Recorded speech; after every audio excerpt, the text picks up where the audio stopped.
আজকে শুক্রবার, আজকের রান্নায় থাকছে খিচুড়ি সাথে হাঁস ভুনা। তো চলুন শুরু করা যাক। হ্যালো গাইস, আসসালামু আলাইকুম। কি অবস্থা সবার? আপনারা সবাই কেমন আছেন? আশা করি সবাই অনেক ভালো আছেন। আপনাদের দয়ায় আমিও অনেক ভালো আছি। আজকে তো শুক্রবার, সপ্তাহের একটা স্পেশাল দিন। তো স্পেশাল দিনে স্পেশাল কিছু রান্না না করলে কি চলে? তাই তো স্পেশাল কিছু বলতে আমি আজকে হাঁস ভুনা প্লাস খিচুড়ি করব ভেবেছি। কারণ আমার অনেক দিন হলো আমার হাঁস ভুনা আর খিচুড়ি খেতে খুবই ইচ্ছে করতেছিল, কিন্তু কোনো কারণে আলসেমি করে খাওয়া হচ্ছিল না। আর বাইরে তো চাইলেই খাইতে পারি, কিন্তু আমি বাসায় রান্না করে খাবো বলে ভেবেছিলাম। তো আজকে যেহেতু শুক্রবার ছিল, তাই কালকে হুটহাট ডিসিশন নিয়ে ফেললাম যে কালকে হাঁস ভুনা প্লাস খিচুড়ি করব।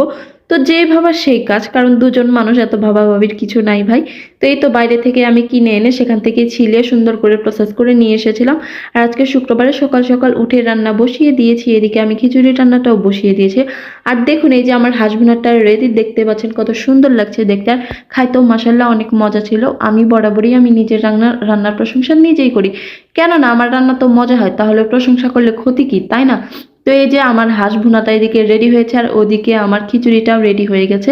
তো এই তো আমি এগুলো এখন এখন পরিবেশন করব। এই তো আমার আজকের রান্না বান্না হাঁস ভুনা প্লাস খিচুড়ি। কেমন হয়েছে ভিডিওটা আপনারা সবাই জানাবেন।